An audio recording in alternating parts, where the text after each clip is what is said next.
ನಮಸ್ಕಾರ ಸ್ನೇಹಿತರೆ, ನನ್ನ ಹೆಸರು ಧರ್ಮಣ್ಣ. ನಾನೊಬ್ಬ ಸಂಶೋಧನಾರ್ಥಿ. ಈ ವಿಡಿಯೋದ ಮೂಲಕವಾಗಿ ನಾನು ತಿಳಿಪಡಿಸುವುದೇನಂತಂದರೆ, ಇವತ್ತು ನಾನು ವಿಧಾನಸೌಧದ ಎದುರುಗಡೆ ಇರುವಂತಹ ಬಾಬಾ ಸಾಹೇಬ್ ಅಂಬೇಡ್ಕರ್ ಅವರ ಪುತ್ಥಳಿಯ ಎದುರುಗಡೆ ಇದ್ದೇನೆ.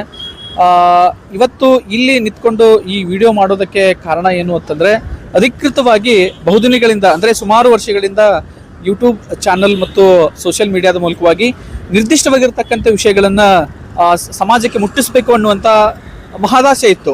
ಕರ್ನಾಟಕದ ಜ್ವಲಂತ ಸಮಸ್ಯೆಗಳಿದೆ, ನಿರುದ್ಯೋಗದ ಸಮಸ್ಯೆಗಳಿದೆ, ಅದರ ಹಿಂದಿನ ಕಾರಣಗಳೇನು, ವಾಸ್ತವ ಸ್ಥಿತಿ ಏನು ಮತ್ತು ಭವಿಷ್ಯತ್ತಿನ ಹೆಜ್ಜೆಗಳೇನು ಅನ್ನುವಂಥದ್ರ ಬಗ್ಗೆ ಸಾಮಾನ್ಯ ಜನರಿಗೆ ತಿಳಿಸ್ಕೊಡುವಂತಹ ಪ್ರಯತ್ನವನ್ನು ಮಾಡಬೇಕು ಅನ್ನೋ ಕಾರಣಕ್ಕೋಸ್ಕರವಾಗಿ ಒಂದು ನನ್ನದೇ ಆಗಿರತಕ್ಕಂತಹ ಮಾಡಬೇಕು ಅನ್ನುವಂತಹ ಪ್ರಯತ್ನವನ್ನು ಮಾಡಿದ್ದೆ. ಈ ಮೂಲಕವಾಗಿ ಇವತ್ತು ಬಾಬಾ ಸಾಹೇಬ್ ಅಂಬೇಡ್ಕರ್ ಅವರ ಪುತ್ಥಳಿ ಎದುರುಗಡೆ ನಿಂತ್ಕೊಂಡು ಈ ವಿಡಿಯೋದ ಮೂಲಕವಾಗಿ ಅಧಿಕೃತವಾಗಿ ಸಾಮಾಜಿಕ ಜಾಲತಾಣಕ್ಕೆ, ಅದು ಯೂಟ್ಯೂಬ್ ಮತ್ತು ಇನ್ಸ್ಟಾಗ್ರಾಮ್ನ ಒಂದು ಫೇಜಸ್ ಏನಿದೆ ಅದಕ್ಕೆ ಅಧಿಕೃತವಾಗಿ ಬರ್ತಾ ಇದ್ದಾವೆ.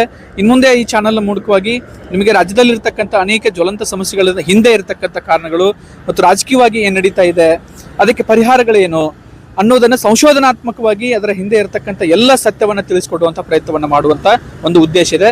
ತಮ್ಮೆಲ್ಲರ ಬೆಂಬಲ ನಮಗೆ ಬೇಕು. ಸೊ ಹೀಗಾಗಿ ಈ ವಿಡಿಯೋದ ಮೂಲಕವಾಗಿ ತಮ್ಮ ಎಲ್ಲರ ಬೆಂಬಲವನ್ನು ನಾನು ಆಶಿಸ್ತೇನೆ. ಅಧಿಕೃತವಾಗಿ ಬಾಬಾ ಸಾಹೇಬ್ ಅಂಬೇಡ್ಕರ್ ಅವರಿಗೆ ನಮಸ್ಕಾರ ಮಾಡಿ ನಾನು ಈ ಒಂದು ಯೂಟ್ಯೂಬ್ ಚಾನಲ್ನ ಪ್ರಾರಂಭ ಮಾಡ್ತಾ ಇದ್ದೇನೆ. ನಮಸ್ಕಾರ.